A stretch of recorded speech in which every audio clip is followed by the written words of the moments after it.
Beam City Sports back at you again here in Sacramento, California, 96.5 FM. Tyler Texeira, Luke Mitchell, Alec, Dennett coming to you on KUBU Radio. Got a lot to jump into today. How we feeling, boys? Feeling good. Always a pleasure to be in the studio with you guys. Always looking forward to these conversations. Looking like a good show coming up.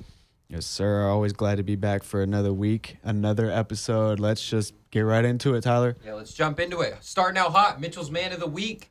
Back at you. We are staying here in Sacramento, actually. Our boy Malik Monk coming in, starting for us the last 3 games. He's averaging, 20 points per game, 4.5 assists, 4 rebounds on 48% shooting. I mean, I like to show the love around the NBA, but I got to show the love to our man Malik. Over the last 6 games, he's averaging 25 points per game. If he keeps that up and gets our bench hot, I know we rely on him coming off the bench to try and boost that bench scoring, but Kevin Huerter has been going off too. So if they kind of switch roles right there, Kevin keeps averaging 15, 16 points off the bench. Keon comes off the bench, adds that defensive stability. I love Malik starting. I think he's also going to be a big reason why Fox stays here next year because, there's a lot of controversy on that right now. But I love Malik with this starting squad. He's amazing. Yeah, he's been balling since in the starting lineup. And, he's honestly our best playmaker on this whole team. Yeah. Him and Sabonis have, one of the best 2-man games in the league. And, him being in that starting lineup really takes a lot of pressure off De'Aaron handling the ball as much. And Malik is just such a baller. He has the best energy on this team. Whether it be off the bench or starting, it doesn't matter for him. He's going to play the same, and he's going to get his buckets, also average around 8 to 10 assists. So shout out to Malik. Yep. He's the heart and soul of the team right now. Yep. That's how I feel. Yeah, definitely. Malik Monk, honestly, just because, he was in that 6-man role for a long time and, we embraced it. And, he basically was starting. He'd come off the bench so quick. But, yeah, I think it was, a great decision for Mike Brown to implement him in the starting lineup, especially, the Kings haven't been, doing all that well so far. And so for him to add him into that lineup, kind of switch things around and, maybe that starts to fire, Kevin Huerter, like you're saying, just because maybe it's better for him to come off the bench and, figure out a way to get himself going. That way, for him, it's if I'm coming off the bench now, it's I understand what I need to do. And, I started to make my shots, playing better defense. And then, like you mentioned, just get other guys on the bench to step up because we now no longer have Malik to score for us. Yep. What does Malik mean in Arabic again? King. He is a king. And that's why he's staying in Sacramento and also going to help De'Aaron stay in Sacramento. I like that point that you made. I hate the trade rumors of the De'Aaron leaving. It's really irritating That's me. just NBA buzz throwing it out there because we had a rough start to the season. Yeah. Any real Kings fan knows that De'Aaron's going to be staying here. Yeah. I don't want to get into this too much right now. We're going to be talking about it later. But any real Kings fan knows that he's not on the table. Yeah. He's not leaving. He's a king for life in my eyes, and it better stay that way.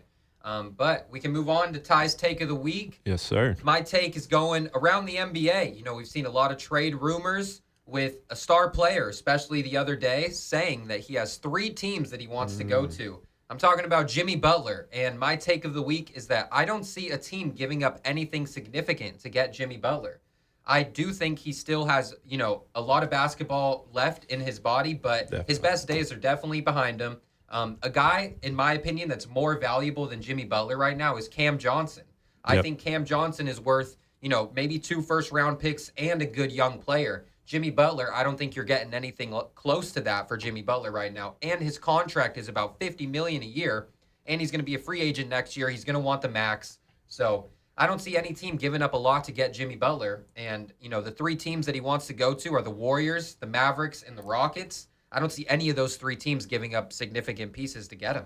I've seen some rumors about Kuminga kind of being on the block for the Warriors. Yeah, and is. I could see him going to the Heat kind of quick. But I don't know. I feel like the Warriors are kind of buying into having that extra star player on there just because, Andrew Wiggins isn't doing the same thing that he was before.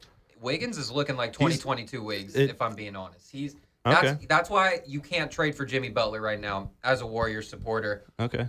Wiggins has been too good this year, and the only way you can get Jimmy Butler, you'd obviously have to give up Kuminga, Moody, and those young guys as well. But the contract is so big, you'd have to give up Andrew Wiggins. And I don't think the Warriors are doing that right now. If there was a way to get Jimmy Butler without giving up Wiggins, then I might consider it. But since Wiggins has been playing so well on both ends of the floor, I think that's something that the I guess I Warriors was a aren't going to little do. unfamiliar with Andrew Wiggins' game this Put some year. respect on Wiggs' name. I'm sorry. Yeah. My He's back. apologies. He's back. I do like him. I do like him. Those 3 teams that he's kind of eyeballing, I will agree with you. I'm not sure if they'd even be willing to make a move for Jimmy Butler. Mm-hmm. I mean, obviously we all know what he's capable of, but I mean, if I'm the Rockets, I'm not breaking up my young squad and what we've accomplished so far just for Jimmy. It's like, I mean, and if you're the Rockets, are you in a win now situation to where you need to get a ring? Like, obviously Jimmy's searching for a ring because he doesn't have one. And so that's why he's kind of, viewing his options. He wants to leave Miami just because, what they've been doing is starting to kind of blow up. They're pretty mid. They're not really doing anything. And, they've been getting to the playoffs. They've made it to the finals, but they just haven't been able to get over the hump. And, unsimilar to your take, my take is Jimmy Butler's just one of those guys who's never going to win a ring. There's always players like that. And, unfortunately, he is one of those guys. Yeah. He just doesn't fit with any of those teams. He doesn't. Yeah, he's a big offensive-minded player who, likes to throw up a lot of shots that, a lot of people don't really like those shots just because he's, like, getting double teamed and he's just like, oh, I can feel it. Just heave it up. And, that era in Miami I can tell, is kind of coming to an end. Bam is still an elite center in the league. Tyler Hero looks like Tyler an all-star Hero's this year. looking like an all-star. Yeah.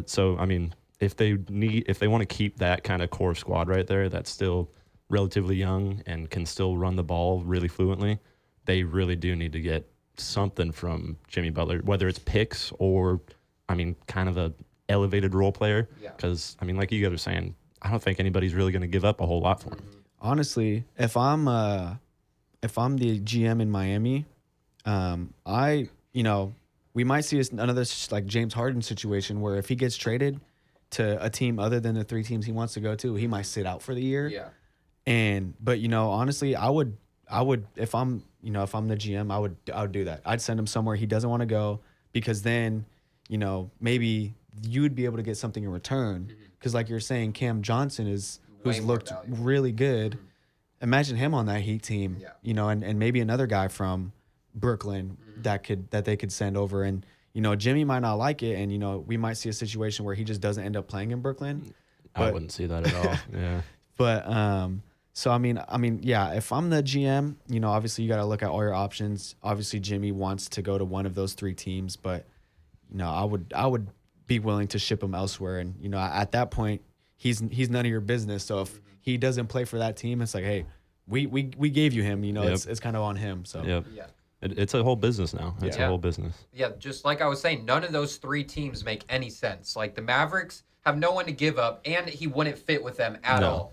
Jimmy's a very ball-dominant player. He has a big, attitude and, personality in the locker room. It's not necessarily a bad thing. I love when players, have that attitude and willingness to win, but on some teams it just won't fit. Like that's Luka and Kyrie's team. Yeah. He wouldn't fit. They'd have to give up Klay Thompson, who they just signed, so it doesn't make any sense for them. The Rockets, like you mentioned, why would they give up their young core to get someone that's not even going to put them over the hump or even make them that much of a better team? And then the Warriors, like I said, if it wasn't giving up Wiggins, I'd consider it, because that's one of the teams that is looking for, a star player to help them in the playoffs. He doesn't have to be the main guy. I think Jimmy would fit pretty well with the Warriors, but there's just no way for him to get there. And like you guys said, the only team that I could see him maybe going to is Brooklyn. Yeah. And it just doesn't make sense to me. This actually just came to my head. It might be not an intelligent take, but I see him fitting in Portland a little bit. That's a wild one. If they send over the right assets to Miami, I think him and Ayton could probably run that court pretty well. That's if again. That's they would have to give up a lot of assets though. Ayton is not like that, dude. If he decides, I like Ayton. What? I like him. I ain't rocking with Ayton. Ayton's good. He's a good. I'm center. a Donovan Clingan fan. I think they need to get Ayton's rid of Ayton. Ship him out. That's... he only played 2 minutes the other night because Chauncey Billups started him and said, "You're not playing the rest of the night because I don't like how your attitude is in the first 2 minutes of this game." Damn. That's how DeAndre Ayton's been this year. Ayton, when Ayton was on the Suns, I think he did have a little problem like that. Exactly. number one pick in the draft. Like he has an ego, and he's really just not. Hey, that's what I said. I just came up with that take. I was just thinking like there's a young team over in Portland that they don't really know their identity yet, so they're still trying to find like who's gonna be that next player for them. I'm not mad at the Jimmy to Portland, honestly. Jimmy to Portland. It's a weird one, but I can see it happening. I feel like he would look good in the Portland jersey. He would. I think it's just one of those things where if he's a free agent the next year, he's definitely not re-signing. Oh no. And then honestly, like I mentioned, if he does play, props to him for playing. But I don't even see him willing to play in Portland. Probably because of how bad they are. They are. Yeah, they're in a. He's in a win now mode right now. Well, there's no team that's going to want him. There's no team that's going to want him. No team wants him that's in the win now mode. He doesn't fit any of the teams, or the contract just doesn't work out. So he's going to have to go to a team like Portland or Brooklyn. Go back to averaging 26 points a game, 27 points a game. And we saw how he was with the young team when he was with Minnesota. Yeah. And we all know what happened there with the practice scenario where he was, yelling at Karl Anthony Towns and Andrew Wiggins and calling him soft. He's not very good with the young core teams, and he was like requesting a trade out of there. So I don't see him fitting well with a young team, and also I don't know where he can go on a winning team. So what if the Clippers traded for him? That is one of the teams that should try and get him. But again, how do you get him? There's no contracts that they have that could. I mean, Norman Powell has a big contract. They could give up like Derrick Jones Jr. I wouldn't give up Norman Powell for Jimmy Butler. He's going off. He's having a better year. Dude's averaging 23 points a game out of nowhere. He's probably a most improved player. Yeah. Honestly, obviously I don't know contract scenario. But if I'm the Clippers and, you wanted to pair James Harden with I would probably get rid of Kevin Porter Jr., Derrick Jones, and probably maybe a guy like Bones Highland who just doesn't play. So you get 3 guys in return. You know why that doesn't work? Contracts. Yeah. Jimmy Butler's making $50 million a year. That's what I'm saying. Yeah. I don't know the contracts. None of those come close. Obviously, that's probably true. Yeah. Probably give up like Batum or somebody. The Clippers don't have any picks to trade, I believe. No, they don't have their own first round pick this year. They don't have their own first round pick or for the next couple years. Because they got PG and Kawhi giving up all those picks. Yep. So we got to jump into the Kings though. The Kings have won 2 games in a row. Look at us. The Kings have won 2 games in a row. Granted, it was against the Utah Jazz. One more, and that'll be a win streak. One more, and it's a streak. And we play the struggling New Orleans Pelicans tomorrow night. Yeah, but you know how the Kings are against these teams. You do know how the Kings are. But last game against Utah, they looked very well. They looked very good. Kevin Huerter, 26 points off the bench, 6 of 9 from 3. Need more of that at a Red Velvet. Yeah. And he, he's either playing up his trade stock right now or trying to fight for his spot to stay here. And Sack, what do you guys think? Would you like to see him get traded if he continues shooting the ball this well? If he continues like this, send him for Cam Johnson with Trey Lyles. Yeah. Trey Lyles, Kevin, I'm not mad at that. And maybe a pick for Cam Johnson. Because I don't think 2 players would get it for that. But if a pick went over to Brooklyn where they're trying to rebuild, that would be a great trade. You might have to give up 2 first-round picks to get Cam Johnson. That's okay with me. That's okay with me. Honestly, I don't know. The way the Kings have been drafting, might as well get Cam Johnson for a pick or 2. Have the Kings been drafting bad? We haven't really had a lot of chances to draft. We still don't know about Devin Carter. Devin Carter thinking about him a lot. Yeah. No, I think the whole NBA forgot about him. Because he was known as one of the steals of the draft that fell down that recently they've been drafting good, but we all know the history. Oh, yeah, the history. But, you're right about that. I think De'Aaron was kind of the turnaround, and then drafted Keegan. It's just what questions me is obviously Devin Carter. He looked like a promising pick, but just on the Michael Porter Jr. type of thing where he's hurt and he's not gonna play the whole first year. Same with Chet. It's like do we know if he's gonna be good? And we have guards, so why do we need this guy? Oh, we need him. Really? Yeah, I think we need him. We need he's going to help on defense like a bunch coming. Yeah. If he can be that Derek White, type of player, that would make the Kings maybe a new team. Yep. I just don't know if he's Derek White caliber, but that's like his comp in my opinion. I think really he's still very young, obviously. Obviously Derek White has gotten a lot better in the past past couple years, but Devin Carter's just got a little bit more size on him. He's a little bit more broad. He's got a long wingspan. He can shoot the 3. I think he can do just as good as Derek White, if not better. Yeah, I hope. That's a crazy take. I'm not gonna lie. Not right now. Yeah, of course. We haven't seen him. We haven't seen career. him. But Derek White's one of those guys a lot of people sleep on, and a lot of people know who he is, but they still continue to sleep. I think Derek White's easily one of the best players. Obviously, not like the best player, but obviously one of the best role players. Oh, yeah. In the NBA. He might be the best role player in the NBA. He was rated 50th best player in the league, Yeah. at the beginning of the season. So Really I mean, good. kind of on a championship team now, and you know the way that they use him, I don't know. I mean, if Devin Carter can be like that, then yeah, that's probably a steal in the draft for sure. But yeah, it's just if you're the Kings, honestly, I don't know like how much you want to protect him, because I'd be willing to trade him for Before he even plays? or I know. Cam Johnson. before he even plays. And the Nets probably would be down for that. They They probably want him. would. But if Devin Carter doesn't pan out, you know how me and Luke are praying that he does. Yeah. Then we're gonna look back on this draft and be like, the Kings really messed this one up. We That's a- could have had Dalton Connect, could have had Jared McCain, and both of those guys would have been huge for us right now. Yeah, no, So- those would have been pretty awesome. He better come in ready to hoop, because we need him. We need him. Yeah. Oh, but the story in the end of this Utah game, we have to mention our boy Dougie McBuckets. McDermott, baby. 18 points in 8 minutes, just hitting 6 of 6 from 3 in the fourth. 6 or 7. Well, he started out 6 for 6. That's what I meant to say. Okay, And then, gotcha. yeah, he did miss the heat check at the very end. But Heat check. He was already on fire. That was not a yeah, heat check. true. But the story of this game was that the Kings could actually make threes. Yeah. Everyone except Keegan Murray. Keegan Murray was 1 for 3 from 3. But I do still have hope that the shots are going to fall. I mean, 1 for Yeah. 3 is 33%, which still honestly not that bad. But yeah, I mean, if he's the only one that is under 5 or under 50, because Yeah. the Kings shot 50. The Kings Yeah. shot amazing. Over there. 20 threes in a game. That's Amazing. unheard of And that this was year. that was for the back to Kings. back Yeah. against the Spurs too. Like that was amazing. They to didn't see. have 20 threes against the Spurs. They had about 16, I think, but still a very good percentage. And, you know, the Oh, ball yeah. was moving. Yeah. But also the Spurs didn't have Wembanyama. So it's That's if that's they had Wemby, it would have been a different game for sure. But the Kings put up 140 in back-to-back games. So the offense is clicking. That's big. I mean, one thing I noticed from the Jazz game and then from the Spurs game is in both games, six Kings players were in double figures. Big. And then in the Jazz game, I mean, obviously Herter and McDermott kind of carried, but they had 60 bench points. Huge. Yeah. And then, you know, against the Spurs, they had 34 bench points, which is still good. Yep. Yeah. Yeah, love to see it. And also, like, Keon Ellis is finally getting consistent minutes after they were struggling, and now he's back in the rotation, and they're winning games. I So, kind of felt like that was on purpose. Yeah. Like that. I mean, not like saying like.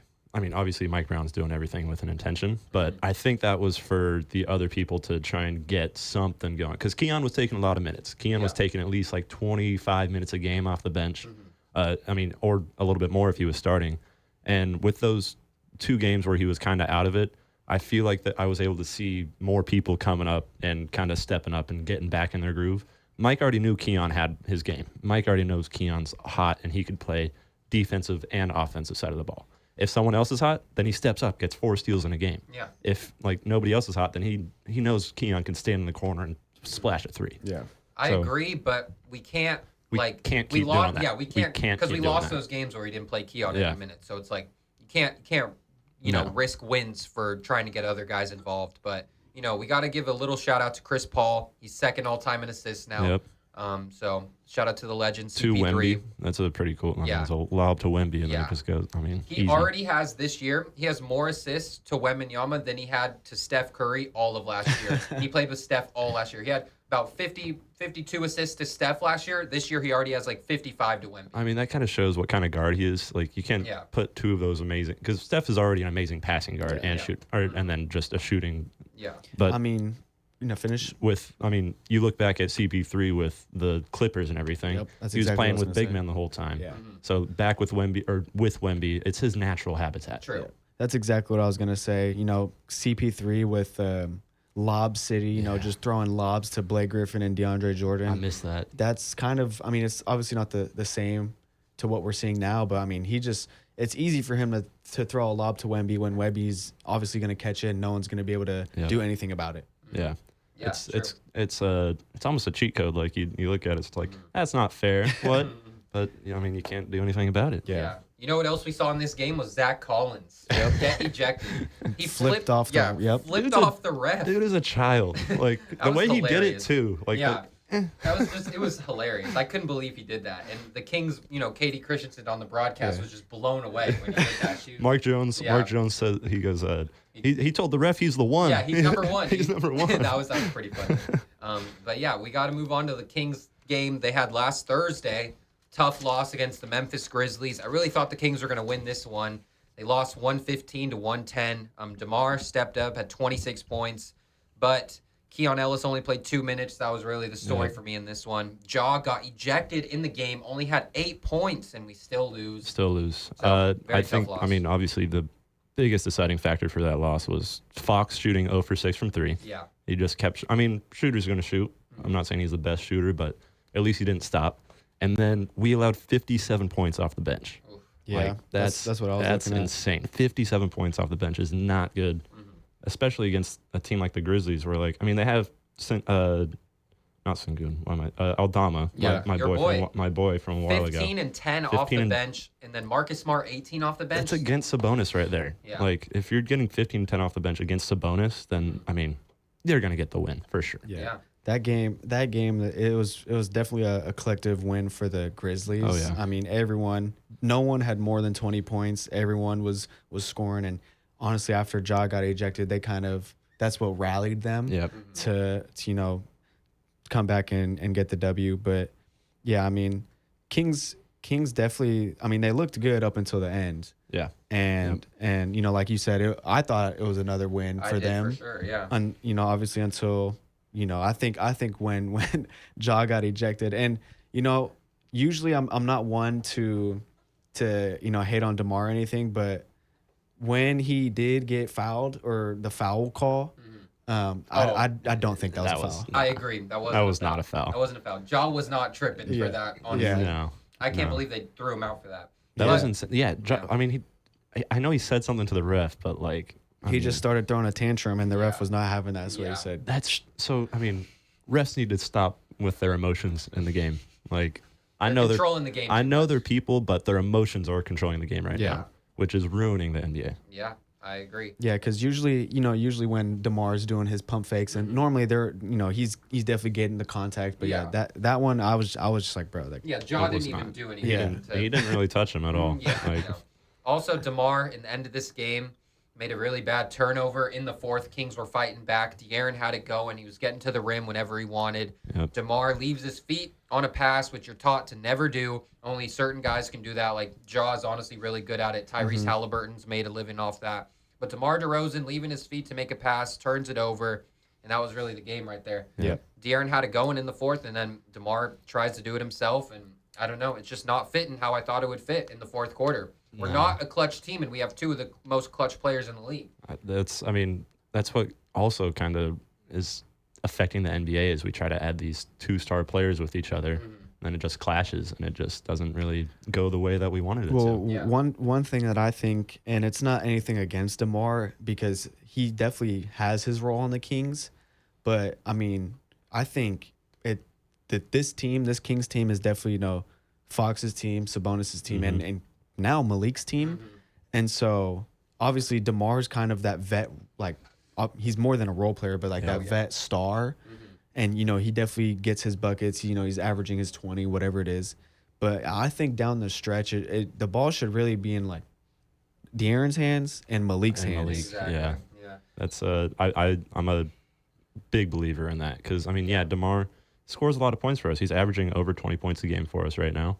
And I just have to look at that as some empty buckets because he gets back down the court and he does allow some easy buckets sometimes. Yeah. He's not good on the defensive end. He's not good on defensive, especially in transition. He's not really helping a lot. And a big part that I really didn't want to have to mention, but I really think it's true right now is DeMar is hindering Keegan Murray's development. And I'm really sad to say it because I thought it would be the other way around. I thought when we signed DeMar, I was like, this is big for Keegan. He's going to have a huge year learning from DeMar. Keegan, he doesn't have the confidence. He used to be the third option, knowing when he's going to get those shots. And now he doesn't feel comfortable in his role. I'm going to slightly disagree with you there because I'm going to say Keegan's mid-range and down-low game has gone up exponentially. And he's stronger than ever. But, I think that's taking away from his three-point shooting. Yeah. If Keegan's is only able to score down low, then keep going down low. stand outside for a little bit, stretch the floor, and then people are going to think that you're out there shooting. Cut in when the key opens up, the paint opens up, and then a little quick down low pass, draw the foul, put it up. I feel like that's when kind of helping with him. The problem with that, though, is that the Kings need the three-point shooting from Keegan. I know. If they have DeMar, De'Aaron, Sabonis on the floor, none of those guys are three-point shooters, if we're being honest. They can hit them, but they're not, that's not their game. I know that. We need Keegan to be that spot-up shooter who shoots 40 from three, and he's not doing that. If Keegan is missing those, though, we don't need him to keep taking them. We need him to score a bucket. Yeah. We don't need empty hoops like where he's just wide open in the corner, brick, and then none of our guys are crashing to get the board. I definitely like both the points that you guys brought up. I can definitely see how DeRozan has affected Keegan, especially in his shooting, but also I can see how DeRozan has made Keegan more of a role player and finding ways to score other than just shooting. True. Crashing, getting glass, attacking a lot more, doing these like floaters and more contested layups. Yep. But yeah, I mean, just kind of looking back from last year and seeing what he's been able to do as a shooter, I would probably agree more with Tyler on the fact that, as a Kings fan, you definitely want to see Keegan outside and hitting those threes, because then, the other team has to guard Keegan Murray on the three-point line, which would open up the paint for someone like Fox to drive, or even someone like DeRozan to get his little mid-range jumper, and Sabonis to pick and roll, or if he's backing down someone, he doesn't have a help guy because they're helping off Keegan Murray in the corner. Yeah. So I mean, I can see both sides to it, but yeah, I mean, that's definitely a good point to bring up. Yeah, I mean, it's tough because there's just not a lot of shooting on this team. No, there's not. If the Kings were a team with more shooters, I would, say, Keegan, get to the mid-range, get to the rim more, like keep doing it even more. But they have guys that are doing that. We need the three-point shooting. So he's not doing it, though. He's not. He's not doing it. We need Herter to keep staying hot. hot. We need Herter to stay hot. But we will be back in 3 minutes. This is Beam City Sports on 96.5 FM. Thank you for listening. Cheers. Be back.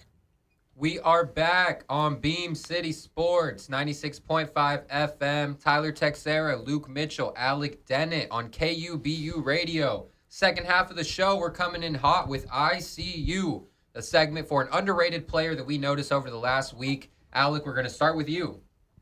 So my ICU player actually played last night in one of the games. It is Jalen Suggs from the Orlando Magic. Last 4 games, he put up 17 points, 22 points, 26 points, and then last night he had 32 with 9 rebounds. On the year, he's averaging 16.6 points with 4 rebounds and almost 4 assists, 3.8 assists. So we'll call that 4 assists. He's been great for the Magic so far, especially with Banchero out and now Franz. Yep, and now Franz. And so, he's going to have an increased role until Banchero comes back. And, last night he showed he's capable of doing so.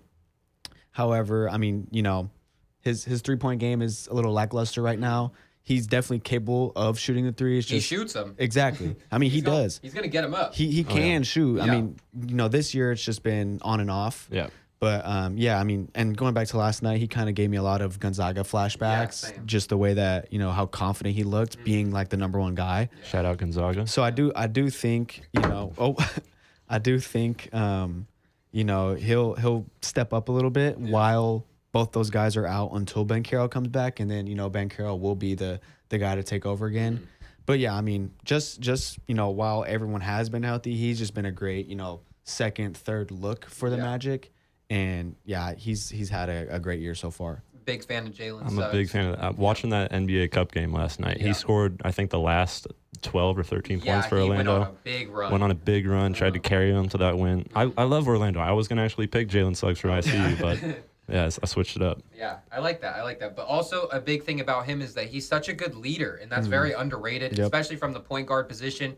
And I don't mean a leader that he's passing the ball, getting his teammates involved, because he wasn't doing that last night. Yeah. He's the starting point guard. He had 1 assist last night. Yep. And he's getting his shots up. He's pulling fast break threes, but he has to. This Magic team doesn't have a lot of offense. Mm-hmm. But what I mean by being a leader is that they had him mic'd up last night. Both moments that they played, he was taking accountability on multiple occasions. He was saying, "Oh, that was my bad there. That was my bad there. I should have done this." And the best player on the floor for the Magic, and he's doing that, leading that team. That's a great thing to do.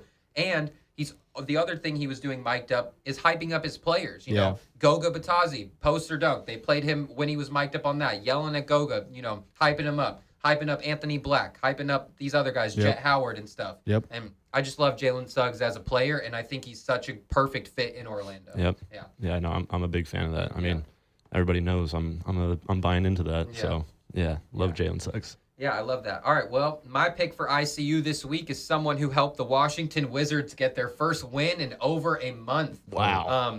So they beat the Denver Nuggets the other night when Nikola Jokic went off. Yep. And Jordan Poole was the story in that one, but my ICU is Justin Champagnie, the brother of the San Antonio Spurs player Julian Champagnie, who dropped 30 on the Kings when they played the other night and has been killing all year. But his brother was in the G League earlier this year. Justin Champagnie had 23 points and 8 rebounds in that game against Denver. Next night, he had 14 points and 8 rebounds, shooting 50% from 3 in both those games. I love his game. You know, he does it on both ends of the floor, and he plays, you know, very similar to his brother. Yep. I didn't know Julian Champagnie had a brother until I watched that Wizards-Nuggets game the other night, and he really put on. So shout out to Justin Champagnie. Funny story about that. So Justin Champagnie actually played with the Celtics, and so when Julian Champagnie was with the Spurs, I thought that was the Champagnie that was with the Celtics. Yeah. And so, you know, watching the Spurs, because my dad's a big Celtics fan. And so I'm like, oh, that's Champagnie, you know, that's your guy. And he's like, no, that's his brother. Yeah. And I was like, oh. So, yeah, I mean, I knew, but I didn't really, I thought it was him from, you know, when he was on the Celtics and he got traded to the Spurs or whatever. But they're both nice. yeah, They're both nice. They're both underrated So, for sure. Also, you know, my boy Jordan Poole went off, and he's been going off. It's really a pool party right now in Washington, even without the wins. They finally got a win, though, so hopefully they can, you know, get a couple more of those. Hopefully get Cooper Flag. Yeah. I'm excited for them next year. They're like, we can do that maybe 5 more times this year, probably, and then we'll be fine. Yeah. Well, your Alrighty. pick, Luke, for ICU. So I got a couple of things here. For the NBA, I got our boy Cat out in New York Shout out. coming up for ICU. Yeah. He's stepping up big time in New York, kind of showing that he was the centerpiece of that trade. New York really won it. He's averaging 25 points per game, 13 rebounds, 3 assists on 53% shooting. And, I mean, he looked amazing the other night against Toronto. Yeah. Just passing, shooting, everything. He was coming up big. And then in the last, they were up by like 2 coming down to the last 30 seconds. Cat had a clutch 3, up by 5, sealed the game. And then he was just getting hyped. He was like, New York. Yeah. New York. I did see that. Like, That was pretty sick. he was getting That pretty hyped. sick. So, like, I love seeing Cat out there, like, doing amazing. He's everything. in the MVP talks. MVP He is, talks. And he's the best player on the Knicks right now. Just needs to get that rim protection up a little bit, and True. then he will be there for Yeah, sure. I agree. But I'm going to switch gears here. Okay. We're going to leave basketball for just a sec. Big news in MLB. Juan Soto signing a 15-year deal. Yeah. For $765 million, breaking Shohei Ohtani's contract record. He has the opt-out choice 5 years into the deal, so he could be bailing or stay for the whole career in New York. A lot of people think he's going to re-sign with the Yankees. People thought he was going to go to Toronto. There was Boston in talks, and then he's with the Mets. Takes the subway train, just getting over there. How much was the contract again? $765 million. If you're listening, go take your son to the batting cage right now. Right now. Get him to the league because these MLB contracts are getting out of hand. 700 And mil? then $765 million. This is also not deferred either. Just like Shohei. Shohei got $2 million. He's going to get the rest of his $1 billion like 10 years down the road. Yeah. Juan Soto's getting all this money like just throughout the years. So I think, this breaks records for the MLB. He is going to bring power to the Mets. I see the Mets winning a World Series in the next 3 years. Wow. Yeah. Okay. I think this is going to bring more people over there. Yeah. This is going to make more GMs pay more money for their team. Because, the Dodgers have been doing it for the past 3 years. Yep. And people are hating on it, but They're winning. they're winning. Yeah. Like, how are you going to get mad for an owner putting in money for his own team, making it happen? I'm not too familiar with baseball. Were the Mets in the playoffs this year? Yeah, they were. Mets were in the Okay. playoffs. They were looking really good, but then They lost to the Dodgers. they lost to the Dodgers Yeah. in the NLCS. Yes. Yeah, they almost made the World Series. They almost But made the World Series. I am friends with a Yankees fan at work, and he was really upset that Oh, yeah. Juan Soto left. And it was just crazy because he thought for sure he was re-signing. And honestly, I did too. He was only there for one Yeah, year. he's been on a different team opening day 4 years in a row now. So Wow. he was with the kinda- Nationals, then he went to the Padres, then he went to the Yankees, and now he's with the Mets. So crazy. I Pretty mean, crazy. I think he's going to be here for the rest of his career. I think he's going to do greatness, and Yeah. I'm happy he's off the Yankees.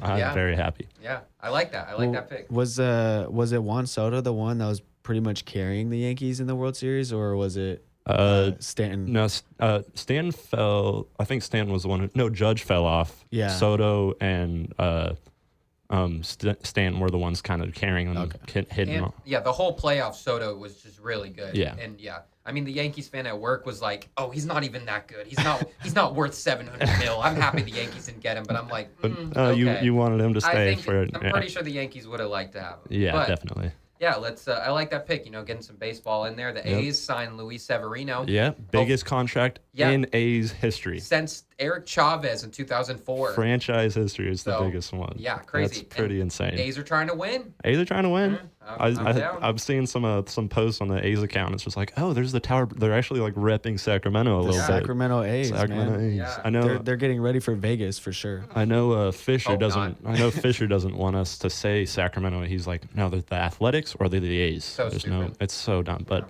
I know the whole MLB is gonna be like, hey, Sacramento A's, let's Yeah. go. I mean, everyone from Sac is like the Sacramento A's. Yeah. Yep. I mean, I've been saying that. Yeah, So. yeah. buying all the bootleg gear when it comes out. Oh yeah, for sure. Yeah, well, we got to jump into the games we saw last night. The Magic and the Bucks in the Yep. first game of the NBA Cup. This was a very good game. The Bucks ran away with this one in the end, 114 to 109. Talked about it earlier. No Paolo, no Franz. Jalen Suggs dropped 32 and 9. Hang on, so they didn't run away with it. No, It was you're right. there the whole time. It was. The Magic played very well, but in the end, Giannis was and Dame actually Yeah, was and too Dame. clutch. That Dame and Giannis connection is Yeah. looking real right now. For a quarter and a half straight, Dame and Giannis scored every bucket for the Bucks. A quarter and a half. It's crazy. From the second quarter all the way into the middle of the third quarter. Tyler called this a few weeks ago. He Yeah. said that the Bucks were going to catch hot with this NBA end season tournament, and that's exactly what they're doing. Yeah. Also, AJ Green, your ICU pick, was so clutch He in had the a fourth clutch quarter. three, yeah. 2 in the fourth. He had 2 clutch threes in the fourth. So shout out to AJ Green. Yep. Also, your guy, Gogo Batadze. Yep. Dunked on Giannis. He's had 8 double-doubles this year, and he's so good on the He offensive had glass. I think he had a 25-point game with like 15 rebounds Yeah. the other night, like a couple nights ago. He's so good. So, yeah. Also, Bobby Bobby- Portis. yep. Bobby Bobby Portis was Portis. coming up He big. started out 7 for 7 from the field. So Who would have thought? big-eyed Bobby, I mean- 22 and 10 off the bench. He's so inconsistent, though. Yeah. I do not love Bobby Portis' game. He takes so many tough shots. And Well, one thing I'm looking at, 2 starters for the Bucks. I think it's Andre Jackson, who is from UConn, yeah, and then Torian Prince. Both of those guys. I mean, Andre Jackson only played 8 minutes. Why is he starting? And then defense. yeah, I mean, I guess, Yeah. but I mean, he's grabbing 2 rebounds. He had 2 boards that game and no blocks. So I mean, I don't know. I mean, he is athletic, and I watched him at UConn. He's definitely like crazy athletic. He's definitely a difference maker. Yeah. But have him come off the bench. Why not? Why not have a guy like AJ Green, who's a good shooter, agree. to start? Yeah, AJ Green's hit 2 threes in like 6 straight games. They Yeah. said last night. So yeah, they need that shooting in the starting lineup, and especially Middleton being and- off the bench. AJ Green played 32 minutes that Yeah. game. So I mean, I don't know if they're just looking for height to start the game. Yeah. Like I mentioned, he only played Andre Jackson only played 8 minutes. So why not just have him come off the bench for those 8 minutes and rather than just have him start and then he's barely going to play the rest of the game. Also, you bring up Chris Middleton. I think he only had like 2 points, but then he had No. 9 assists. 0 points. 0 points, 8 assists off the bench. And his I think connection with Giannis is insane. Oh, yeah. I mean, they they have great chemistry. they're like the longest They tenured won a teammates. championship together. Well, yeah. yeah, I think that's like the longest tenured teammate on the squad yeah. right there. That- Besides Bobby Portis, I those think. 3, yeah. Yeah. But I mean, you got to expect that with that chemistry. Yeah. And then he's not the same young Chris Middleton he was before, but I think his plus minuses were kind of off the charts. Yeah, and he's a difference maker for Yeah. sure. Still, and when his shot, he's still coming back from his injury slowly but surely. He's on a minutes restriction, but when he gets fully healthy, it's going to be big for the Bucks. Oh, yeah. Another score for them for sure. Yeah, exactly. The Magic, the offense really fell apart in the third quarter. They just can't hit a shot if it wasn't If it Jalen wasn't- Suggs. Cole Anthony was cold most of the night. need That him. needed him to step up with KCP friends. is shooting 30% from 3 this year. Yeah, You might have freaking- jinxed him in the I might have offseason. jinxed him, Luke. man. Yeah, because last year he was in that conversation for a top 10 Yeah, he shooting was. guard, but he's He's Bricking. he's still a leader and a great defensive player. Yeah, so still yeah. need him on the floor. I but- feel like just with the rest of that Orlando squad being able to step up and everything, they have a lot of guards out there that Yeah. are They doing a do. lot of good damage. So I li- like he's you not know- really doing what he used to do. I like the fact that because Franz went out, he's just looking at a lot of his bench guys Yeah, and getting them some really good minutes. And some of them actually, like Jet Howard, did really well, and Anthony Black. Anthony Black stepped up. He played a lot, and he definitely stepped up and when they needed him because looking at all of their scores, obviously other than Jalen Suggs. If Jalen has even only 20 points or 25 points, it's going to look like a blowout. yeah. So yeah. for them to be able to produce, especially without, your main guys, and I think Mosley said it after the game, he's just proud of the effort that, all of those guys played with. He's such a good coach. Yeah. He was mic'd up yesterday too, and just hearing him, how he talks to his players and Yep. how he hypes them up as well. He was celebrating when Goga dunked. He was like doing a little celebration on the side. Yeah. I'm really impressed with Jamal Mosley, and I think he definitely is going to be top 3 in Coach of the Year. Oh, this for year, sure. for sure. Him and then who's the Cavs coach right now? Kenny Atkinson. Yeah, Kenny Atkinson. He's turned around the both Cavs, of them. For sure. Yeah. What I was going to say about this Orlando team is a lot of trade rumors coming up for De'Aaron for that. Okay. People are saying that he's going to go to Orlando, but that's not. How did you feel? Oh, I hated it. Exactly. Yeah. Yeah. Come on. No. De'Aaron trade talks. Not even going to mention it No. anymore. Hate that that's even coming up. But another game last night was the Mavericks at the Thunder. The Thunder just looked like the best team in the West last night, and they've looked like they all year. They don't even have Chet Holmgren. They won this game 118. You mean you said the 104. Mavs look? Did you say the Mavs No, look he the said best? Thunder. Oh, okay, sorry, my bad. No, you're good. Shea, slight 39, 8 and 5, 5 for Just a 9 quick from one. 3. Just an easy 39 piece for Easy Shea. bucket. It's just too easy for him, and the Thunder are just so young, and everyone on this team plays with so much confidence. It's going to be hard to beat. Yeah. No, I mean, you look at the team and it's like, oh, we could figure them out. Like it's a young, kind of small squad without Chet, especially. They just have Isaiah Hartenstein He's now, a dog on who's the offensive been rebounds. going amazing. 13 rebounds yesterday. But yeah, that whole chemistry, you can't beat the power of friendship. Yeah. That's what I'm saying right here. Well, Good point. I think that's part of the reason why a lot of people liked watching the Thunder last year was just because they're so young. They all just like enjoy being with each other, Yeah. enjoy playing with each other. And now because they're actually doing it again, a lot of people are starting to not enjoy it because, they think it's cringy, all of them barking at the end of the interviews. They're like, oh, these grown men are doing this. It's like, first of all, I mean, they're all still young 20s. They're like our age. So They're literally some of the best athletes in the world and getting paid millions. Like they could do whatever they want to do, let them have fun. especially if they're performing. Yeah. And you got like SGA putting up 39 like it's nothing. He's only shot 4 free throws last night. And so That's actually really surprising. Yeah. I was expecting him to have like 10 free throws. Usually he does, but Yeah. last night it was a different Shea. 5 of 9 from 3, 2 in the first quarter. After he hit 2 in the first quarter, I was like, this game's over. Yeah. This game is over. There's no way the Mavs are beating them if he's hitting 2 threes, let alone 5. yeah, I mean the Thunder ended up actually taking 53s, and I think that was a lot for them because I think I heard in the broadcast they usually only average around 30 something. But yeah, I mean they shot 40 from 3, and Isaiah Joe was a big part of that. Yeah. And Caruso hit a couple. Yep. Case and Wallace hit a couple. I mean, they just got a whole bunch of guys. Lou Dort, J-Dub. Yep. You can go down the list. With the this Thunder defense team. like the Mavs, like that's all you kind of expect. Yeah. Like there's going to be a lot of shots going up. That is true. I noticed something. The Mavs were playing a lot of defense on their heels. Like Oh. they were just like kind of just like laying back a little Yeah. bit. There were a lot of possessions where the Thunder had a wide open lane to the bucket. Yeah. It's like, what do you expect from this quick team that could literally just drive down, kick it out? But I mean, they're trying to guard the perimeter the whole time, drive down, they got an easy bucket, Yeah. and then they made every single three pretty much. Yeah. Yeah. And Luka had a really rough night. Lou Dort Yeah. was locking him up. Yep. He only had 16 points, 5 of 15 from the field. Kyrie was efficient. He only had 17 though. And what'd you say earlier that this was the first game this year that both of them had under 20 points? Yeah. Kyrie and Luka. The TNT broadcast, Yeah. like Chuck and all of them, I think Ernie Johnson was the one that said it. I think this was their first game together this year where they both were under 20. Because usually one of them has 20. But yeah, so this was the first time they both went under 20, and yeah, I mean they got blown out because of that. Yeah. Klay Thompson looked really good.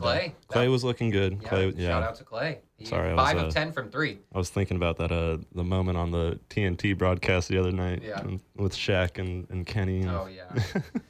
Also, Najee Marshall had 19 points off the bench for Dallas. So I mean, he's looked very good all year. That was a great pickup for them. It was such a good pickup. Also, Oliver Prosper, who I was not very familiar with his game. I was going to say that name, actually. I was surprised he wasn't an ICU because he was on my list. Very surprised. Yeah. Yeah, I mean, the broadcast was talking about him. I mean, he didn't score a lot, but just what he was able to do for them, kind of like a spark.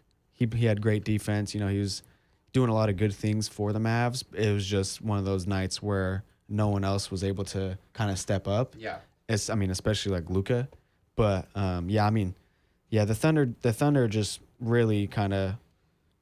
They were the Thunder. Yeah. They took over. They're exactly what everybody was expecting going into this year. Yeah. Like, so, I mean, for me, I kind of thought they might falter a little bit, but I mean, they've built on what they had last year. They're even better. They're even better. They're even better. In every aspect. I don't see them when they're healthy. They don't have a weakness. And they're still considered a quote unquote small market team. Yeah. Like, right now, how do you, like, what's the difference between like this whole just thing? how much money? Like, well, yeah, but then like, I don't know. I feel like that's different nowadays in the NBA because there's so many caps that people can put on the whole contract. Like the Kings have a smaller cap than these NBA teams because we're a small market team. It's like, I don't like if this team that is only paying so much but is being like all the way up here all the time, then I don't know. I feel like the NBA kind of needs to change something about this. Yeah. Well, something's up with the NBA. There's a ratings problem, and we got to jump into it. What's the problem with the NBA? Is it there's too many threes being shot? There are a lot of reasons. A lot of reasons why the NBA is I want to hear why you guys down. both think that the NBA's ratings are down. Should I just run through my list real quick? Yeah, go ahead. All right. Fan attendance is at an all-time high actually right now. Okay. People going to games, that's skyrocketing. Viewership on cable though is dropping like 28% right now on everything. Like TNT is getting more viewers. ESPN is losing everything. Question. Does Stream East have a big part in this? Because yes, that too. That probably doesn't count for the, broadcast numbers. Stream East is probably taking out a lot of that. People don't pay for cable anymore. And then also, I mean, this is going to be a small reason. New courts and new jerseys. Everybody hates them. Like, I don't think anybody's a real big fan of them, so people are kind of getting turned away. I am. And and then honestly, the new play style of bombing threes. Steph is able to do it. A few people are able to do it. But then when the whole NBA comes in and tries to imitate this whole thing, trying to score all these buckets, like, oh, I can heave it from 30, 40 feet every time. Yeah. Like, that's getting out of hand. And then refs are getting I mentioned this earlier. If the refs are getting emotions involved in this game, then it's ruined because then it gets put into the hand of these people who just don't really, they're looking for fouls, but then they might like the Kings a little bit more. They might like the Thunder a little bit more. They might like this person a little bit more. It's all getting ruined by, I hate to say it, but refs are kind of ruining a lot of it. Okay. And then star players are leaving teams hand in hand. It's like, I want to go to this city. I want to go to this city. So these fans are losing their favorite players of all time because they want to team up with 2 other people. And then it ruins, they don't even do good on that team. I like that one. I like that one. Yeah. So for me, I think part of the reason NBA is dropping in viewership, for one, is that, we have to pay as fans and as viewers, we have to pay for all of, the streaming services, cable, Prime, Hulu, whatever it is, League Pass, and they're just making it crazy expensive to where a lot of people who, when cable was cheap would just throw on the game and, they're able to watch it. Yeah. They can't afford any of this stuff. So, that's part of the reason that the views are dropping. On top of that, for one, the NBA season is just too long. 82 games. Star players don't play the whole season anymore. That's a big one. I was going to mention the injuries are definitely a part because, the star players who you pay to watch a lot of them are hurt. Yep. And it's every year. Yep. So 82 games, too long of a season. Players get hurt. Players take load management. They don't play. And then on top of that, they just don't care about the regular season. the NBA Cup has made it a little bit to where, they started to care. But other than that, for the good teams that are good, they're just going to continue to win, and it's regular. Yeah. All the other teams, if they suck, they suck, and they don't care. Yeah. So there's that. And then, like you mentioned, just shooting a ton of threes. I blame the Celtics for that last year just because they won a championship by doing it. Yeah. So it proves that it works.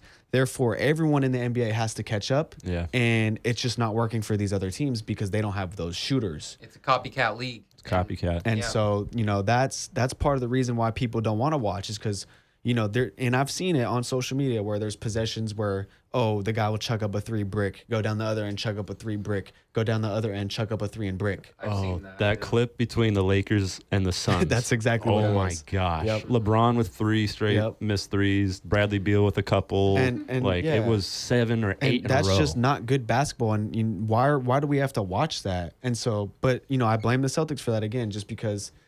I mean, you kind of have to blame them, and you kind of can't blame them because won. they're shooting them and making them. Yeah. Compared to these teams are shooting and not making them. Yeah. And then my solution to all of this is they just have to cut the season short. So. But How short? then the records will Yeah. go, like the 73-9 Warriors. That's why I hope they never cut the season Yeah. short, because then we could never have a chance of seeing someone go 74-8. Well, we probably won't. I hate to say it, but yeah, it's never gonna happen. But we didn't think anyone would go 73-9, and then the Warriors Yeah, that without is true. KD I don't win think 73-9. I don't think they have to shorten the season at all, but I think they should make it wider. Like Well, Yeah, no back-to-backs. No back-to-backs, because that's screwing up a lot of Yeah. players. Back-to-back games, especially traveling. Yeah. Like Yeah. they don't get full rest in between games. You need time to sleep, recharge everything. Like let your bruised bones I get mean, back to the thing is though, and if we're talking about a championship team, they start in October and they end in June. Yeah. yeah. So they have July and August for their offseason. Yeah. Yeah. So that's part of the reason why I do think that they should shorten the amount of games they play. Yeah. And, I honestly think we're at 82 right now. I think they should cut it to 65. Whoa. So Wow. cut 17 games because the reason I say 65 is you have to play 65 games to win awards. True. So that gives an incentive to every NBA player that you have to play the whole season to win an award. Yeah. And we'll make what's it called? Like not an excuse, but For injuries and exactly. whatnot. Like if it's a valid injury and they played a certain amount of games for them to win an award, we'll have like the committee look at it and review it and be like, okay, is this guy eligible? Or if he's load managing, it's like, no, this guy should not be winning any awards because he did not play the whole year. That's going to be tough though, because there could be a 2-month injury, and it's a valid reason why they're missing that many games, but that's a whole lot of games for an injury. Yeah. That it's not really going to balance out. I think. Of course, and- because nowadays you can miss 2 months Yeah. for an injury like Yeah, that. and come back, and And still the come Magic back. can still be in the 4th seed, Yeah. and you'll be good. Yeah. Yeah, obviously it would be tough to work around, but I think even with 65 games, if they were to do it, they could still start. If they wanted to start in October, they could still start in October, and have the season go till about March or April, and then have the playoffs around in there. Because if they're stretching out games, then it's almost like the NFL. There's the I don't know, the Celtics are in Sacramento. We have to go watch them because it's the only time we're gonna be able to see them this year. Yeah. So it's like it's gonna be more urgency for people to go see these games. Yeah. The viewership will be up because there's less NBA games. Each game means more. Yeah, every Yeah. game's gonna matter more. So I mean that's my take on maybe how to fix it if it's even possible in fixing it. But yeah, I mean yeah, it's just tough because right now we're in a day and age where everyone in the NBA is just so good. Yeah. To where even good defense, it's hard to play good defense because the offense could just be way better. True. Yeah. Yeah. Well, we got to close out the show. This is 24 weeks in a row on Beam City Sports. Shout out Kobe. Yeah, shout out to Kobe. We will be back next week, 1 to 2 p.m., and we will post this every week on Beam City Sports. Cheers. Thanks for listening.